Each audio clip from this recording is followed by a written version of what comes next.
Guys, this is Greg with Walnut Ridge Family RV Sales. Today we're going to do an orientation walk around on the Alliance Delta series of travel trailers.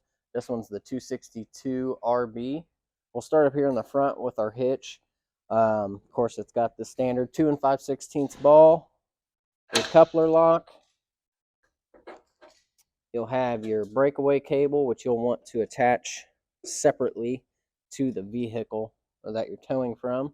That way, if for some reason, if it does come off of the hitch, this will continue on with the vehicle. It'll yank out of the box down here, which will then lock the brakes up on the trailer so it doesn't continue flowing into traffic, hopefully. So you also have your chains, pretty standard for any other trailer. And then your 7-way cable, which will provide you your lights and power to the RV itself. With your tongue jack up in the front, this will be used with getting on and off your vehicle, leveling. Really simple to operate, up and down, on and off for the light. It's got a rubber cap on the back side here. You pull that off and that will give you access through a crank that's on the inside storage here. That if you had to do it manually, you could. Normally we'd remove this cover and show our LP tanks that we have here. The LP tanks are 4.5 gallon or 20-pound tanks. Both of them are full at the time of delivery from Walnut Ridge. This is not the tank that you would get. This is a testing tank. So you have 2 tanks, 1 LP regulator. The regulator is what they call an auto switchover regulator. Basically, it has 2 ways of working. You have your 2 tanks, and you have a lever that needs to be one way or the other. So if in one mode, I can leave both tanks on, and then whichever way this lever is pointing, it's going to draw off this tank first. Once this tank was completely empty, it's got a little clear gauge in the front now when it's full, or it's got gas. Whenever it goes red, you'll know this tank's empty. But as long as this tank is on, it will automatically start pulling from this tank. So if you're running, your furnace, if you're in the winter, or whatever a gas appliance that you wouldn't want to kick off, you can run it that way. You'll want to check every so often, every day or so, if you are running it consistently, and you'll want to come out here and make sure that this is either, if it's clear, then you're still got gas in this tank.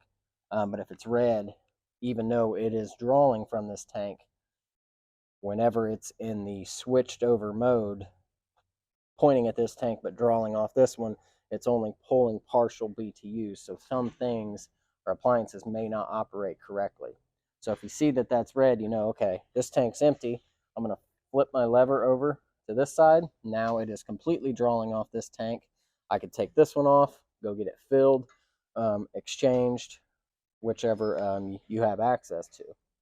So the other way to operate, it's what I usually recommend, is have it pointing at one tank, leave that particular tank on, leave the other one off. That way when things stop working, okay, this tank's empty. I got a full tank here still. And, because when you do the auto switchover, it could be a day or two of it running off the switched over tank, and you don't know how much LP you have. So it just kind of depends on how you use it. You'll always want the lever in one way or the other. Never leave it in the down position. It's not going to pull from both tanks. It's not going to do anything like that. It's just going to cause the mechanism inside to not work like it should. Always have it one way or the other. That's pretty much it for the LP. We'll move on to the battery. Typically, when you purchase the unit, you'll have a 12-volt deep cycle marine battery that is installed by the selling dealer. We'll put the battery on and have it all connected and ready to go. The batteries that we use are, again, 12-volt deep cycle marine batteries, but they're not, maintenance-free batteries. They're batteries you want to check the water levels on every so often. I would recommend, with a solar running unit like this, that you check it every couple months, pop the caps off, take a look down in there, and make sure that the water level that is in there is full to the top of the bottom of the cones. You have to check out one of our other videos so we can show you exactly how to look at that. But essentially, with a solar unit, unless you're really on it and you maintain keeping battery disconnects off and solar disconnects off, anytime this unit's not being plugged in somewhere, if it's just sitting, you have little things on the inside that are constantly draining the battery a little bit, and then the solar will recharge it. And it'll just keep a cycle over and over and over, and that tends to burn batteries up a lot quicker. So if you're not going to run lithium batteries, then you'll definitely want to check the water levels so often. We'll move around to the storage where all the water and everything is next. You're going to probably get on this side. Okay, so inside the off-door side storage is where everything is on the Delta 262s. So I'm going to come in here and turn this light on. Now we'll be mixing a little bit of everything into this because everything is right here. So if we start far left over there, this big black box is a solar charge controller. Essentially, it's just going to show you battery output levels and different things that will be running off your solar. There's not a lot you would really need to do with it. What you need to mess with would be, if you can see, you have a battery disconnect switch here, and you have one here. What this one will do is, when I kick it off, it will stop the solar panels from charging the battery up front. This one will stop the batteries from outputting to the camper. So what you would want to do is, typically, if it's just going to go set somewhere and not be used, you could flip that one off, kill the power, and you could either leave that one on so it does charge if it was only going to sit for, however long, or you could, winter time, and when you're not going to be using it for a long period of time, you could flip it off, flip the main disconnect off, and that way, and then either for winter storage, take it inside a garage if you can and leave the battery in there. The other things, the silver box, you don't have to worry about. That's just a junction box that is visible because of the panels off. Your water pump is going to be up here. Now, the water pump itself, they have a winterizing bypass. So what it'll do is, whenever you come to winterize the unit, you'll just take this hose, take the cap off, put it into your jug antifreeze, and then you'll rotate the valve and then go inside to all your faucets and everything and winterize that way. So you don't have to buy any separate hoses like you do with some of the other manufacturers out there. Down here, you'll have a water pump switch. So if you're just wanting to use your outside shower, your spray ports, or anything on the outside, you don't have to run all the way back inside to flip your water pump on if you're using the fresh tank. So that's nice to have. You have a couple 110 outlets. These are coax inputs for satellite and cable. If you go to a park that has cable, you could hook into here and then run to the TVs on the inside. Up here you have a little adapter that'll chuck into a drill or an impact, and you can run your stabilizing jacks down. So it's nice that they included that. Usually you have the standard crank over there, so if you don't have a drill or an impact with you, of course they give you the manual option. Another nice thing is they have a slide out switch out here. Very rare to see a slide out switch from the inside or from the outside, and I'm not going to run it because I don't know if everything's put away from the inside. I don't want to damage anything, but very nice to be able to come out here on this side specifically and run my slide out to make sure I'm not hitting any trees or anything, particularly at the campsite. On this one, you're going to have one way to put your water into the unit no matter which one you're using. So if you're using city water, what they would call, if you're at a campsite that has a full hookup, hook up your hose like we are here, you leave it in city fill, dry camp mode, turn it on, and you have an unlimited water supply. If you're going somewhere like a state park or somewhere that doesn't have a full hookup, You'll flip it to tank fill, let that water now fill into the tank underneath. Once it's full, you can shut that back up to city fill, turn your water pump on, and now you have the same water supply. It's just limited. This one here is unlimited. And when you're using it directly connected like this, you don't have to worry about using the water pump switch. Spray ports are underneath. There's usually 3 on these Deltas, one here, one over there, and one on the back. This is a tire link. It is set up for it if you wanted to get that, so you can monitor your tires pressure whenever you're on the road. Here, we'll go ahead and talk about it since we're right here. This is the sewer tank flush.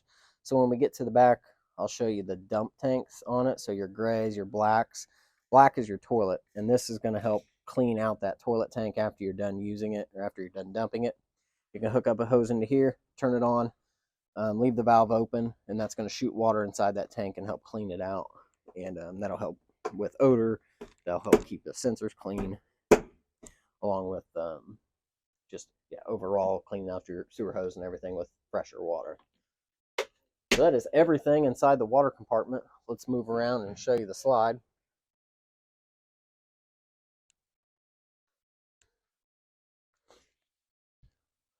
All right, so the slide out on this particular model doesn't have much you'll have to do besides maintenance. It does have a nice big open storage here. Maintenance, no matter what kind of slide out mechanism you're running, always have rubber seals that go top, bottom, and sides. You'll want to spray these every couple months with a rubber seal conditioner. It's usually a foam spray on can. Spray it on, let it sit, and you're done. That will help keep the rubber pliable so it doesn't dry rot and crack after years of being in the sun.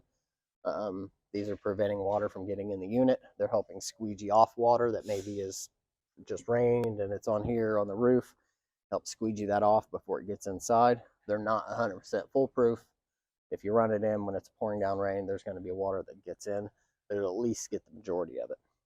Underneath is the mechanism. So what you can probably see is the ram here. Underneath, there's these 2 bars with teeth on them, one on this side, one on the other. You'll want to spray those every couple months again with a dry lube. Slide out dry lube, something that is a dry lubricant, not WD-40 or some other brands of lubricant. You want it to be a dry lube because those other lubes or lithiums, they attract dirt. So any dirt that gets up in here will attach to it, and then you're running dirt through inside the frame into the gearbox and the motor, and it's just not something you want to do. So always spray it with a dry lube, again, every couple months, the same as you do these up here, your rubber seals.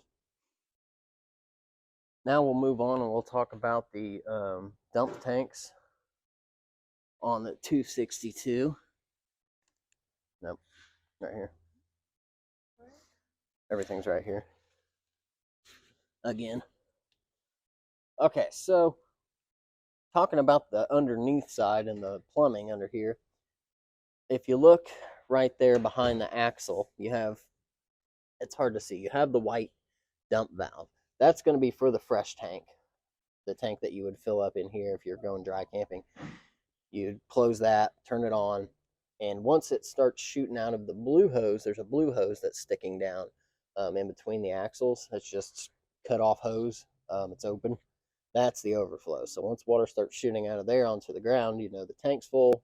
You can shut it off, turn it to the proper position, and then you're done. Just turn your pump on and go. So that's fresh tank. And then here you have another valve that is going to be for the gray tank, kitchen sink, particularly on this model. The dump station itself is in the back, which we'll get to in a second. You have a sewer hose hookup, or not a hookup, but a storage spot here. That way, if you want to keep it in there, you don't have to keep it up into your front storage with all your stuff. Let's go back to the actual dump station. As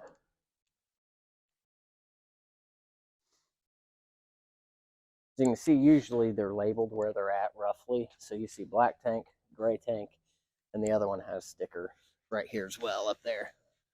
So underneath you'll have your dump station, which will typically have a cap on here. And then black is right here. Gray is a little bit further over next to those other two small valves. Those are low point drains. After you're done camping, if it's going to sit for a couple weeks or so, I'd recommend opening those up and letting the excess water out of the lines. That way it doesn't get stagnant and mildew. So black is your toilet. You always want to dump your toilet before you do any of your other tanks. Best to hook your hose up, pull it, wait till it's completely finished, shut it, and then you can pull gray 1, gray 2. You can pull them both at the same time. That's going to prevent the black water from backwashing into the tanks, but it's also going to help clean out your sewer hose with a little bit cleaner water than what's in the actual toilet tank itself. Always make sure that your valves are completely shut before you start camping and start using the unit. The caps that are on these are pretty watertight, so if you happen to have one of these valves open, say the black one, and then you camp all weekend and everybody's using the toilet, it won't sit here and leak out. What'll happen is you'll go here to pull that cap off the dump, and you're going to have a not so pleasant surprise. Always make sure that they are closed before you start camping. Let's move around to the other side. Okay, so we're going to talk about the power cord on your RV. Now, the power cord that is typically comes with these is a 50 amp, 25 foot or so detachable power cord. We are using a extension cord while we do our, just so we have the lights and everything running to do our testing. This will show here that you have a 50 amp input. You can buy dog-grown adapters like this that go into 50 amp that drop it all the way down to 15, so you can plug into your house and get the lights going and things like that, refrigerator. Or you can drop it down to 30 amp if you had to go to a park somewhere that didn't have 50 amp hookup. You can always reduce down to 30 amp. That plug will go in there, turn and lock, and then you have a lock ring that you'll just tighten up. Okay. All right, so now we have the outside grill on the 262. This has a little flip out lock here. You just unlock, and then this will pull out and it'll stop, and then you just keep pulling on it because it's on a hydraulic shock system down here that makes it a little tough to pull out, but it keeps it from coming out on its own. So this is a 3-burner cooktop, griddle. The gas line obviously stays disconnected. You'll just hook up into here,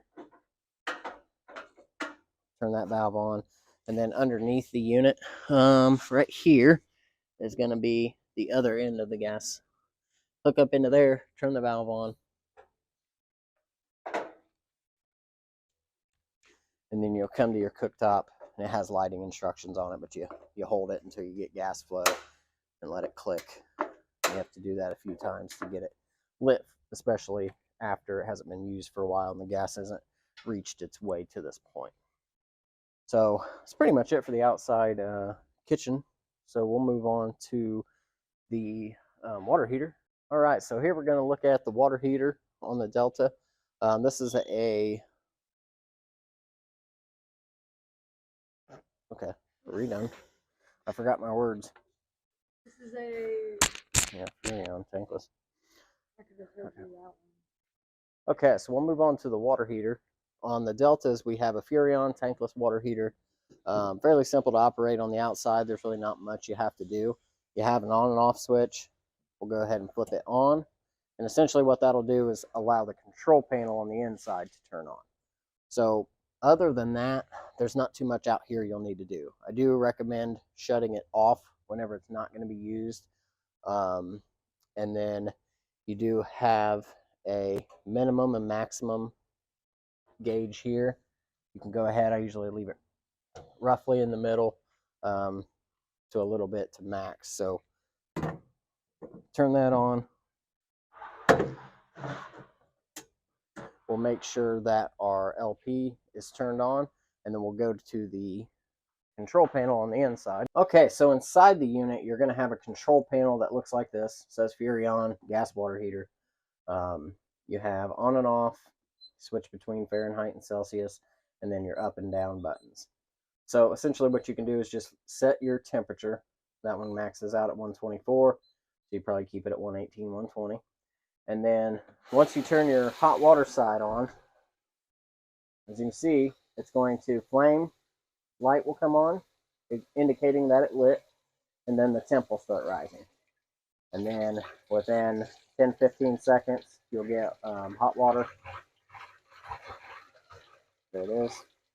So now the water coming out.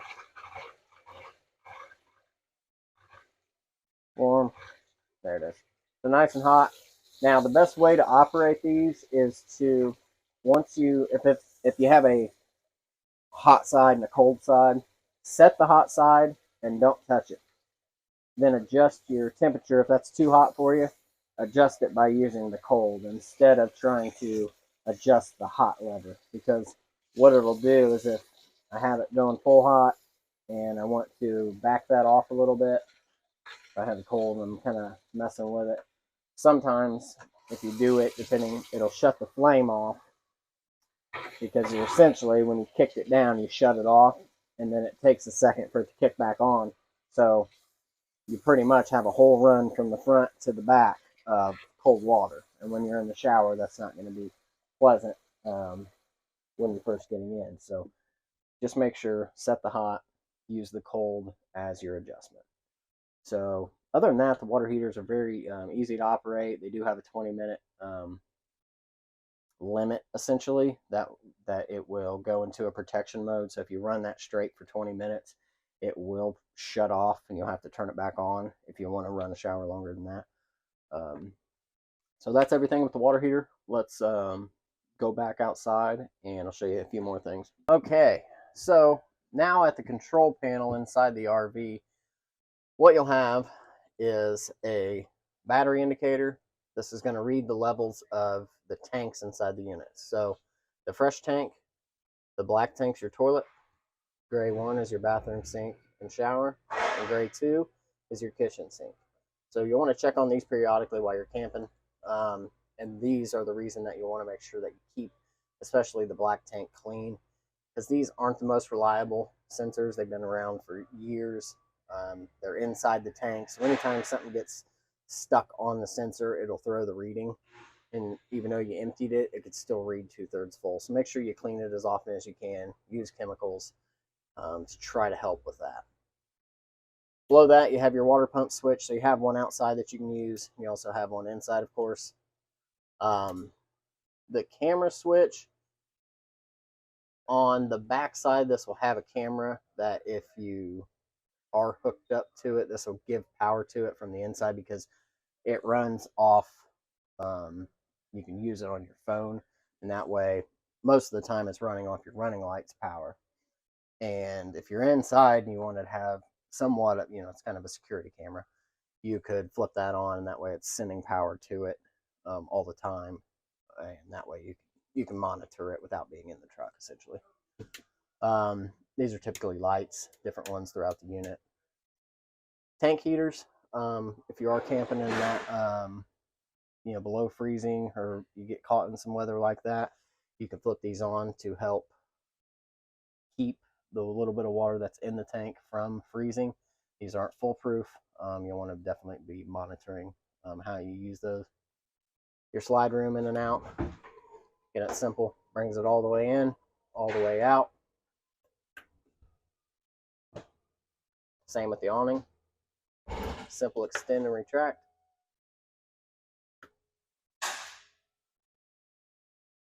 Now we'll move along from the panel over to the entertainment side. That was such an uncomfortable position. That's what she said. Oh my god. That was a good one though.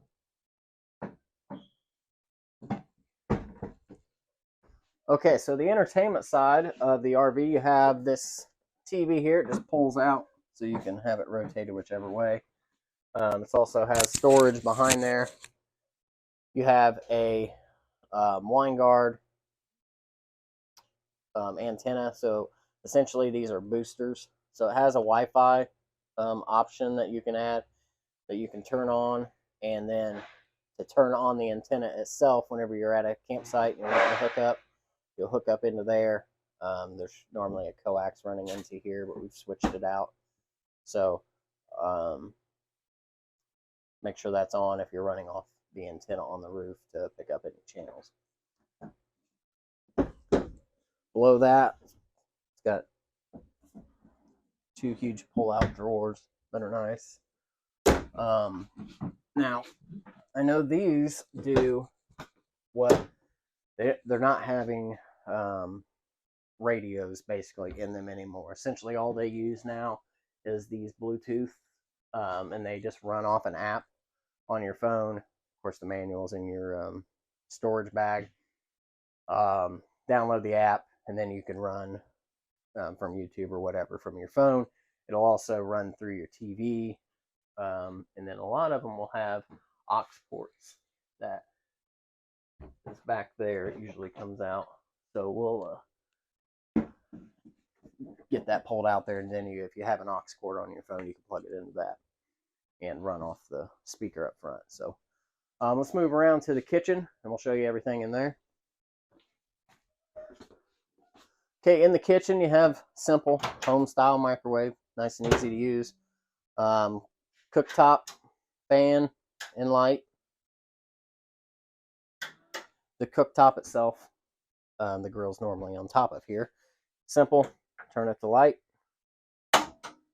Give the sparker a few sparks, and it'll light. What I like about these Furrions is that, as you can see, when I turn that on, the light comes on and goes red. So if a kid or anybody accidentally hit that and they left it on, now you don't have gas pouring into your unit without you noticing. At least it gives you some kind of warning that, hey, somebody left the knob on. The oven light's really simple too. You just turn it to light. It's got a little flame here. You'll push and hold it in, and then you'll give the sparker a few tries. After a while, if it hasn't been turned on, you'll have to hold it for quite a bit of time. And then essentially, once it lights, there'll be a small little flame that kicks on back there. Keep the button held in for a few seconds, let off, and then turn it to whatever temperature you want. Then the whole bar lights up in a flame and it's ready to cook. Multiple lights, oven, and then you can turn on the blue lights. The blue lights still will turn red. The refrigerator, again, Furrion, easy to use. Just on and off. And temperature dial, really simple. Just like at home, 12-volt refrigerator. Okay, let's check out the bedroom and the thermostats. So the thermostat on here is simple. It's got 3 buttons. You got your on and off mode. It'll take you through all your modes: cool, cool low, cool auto. I typically like to leave it in auto high, especially when it's hot out. That way it cycles fast enough so everything will run properly. And then heat is LP powered only. In the bedroom, it's got hidden storage on both sides. You have USB charging on both sides, 110 outlets on both sides. These little blue reading lights, lamp lights at night, are pretty nice. You can switch them to different colors. Removable shelves. This AC back here will run off the same thermostat, but it's here on the wall behind where the camera is, so it's the same same controller. It just runs in here. Now this one, the bedroom ones, will only run the AC. You cannot run the furnace from this one, even though the option a lot of times is on there. Nope, this one's not. A lot of times they're programmed on there, but you can only run it from one of the thermostats. So let's move along into the bathroom. I didn't go through the bathroom items. Okay, all that's in the bathroom is your shower. As your shower curtain. Simple hot and cold. This one's got an integrated toothbrush, toothpaste, soap holder. Very nice. And the toilet.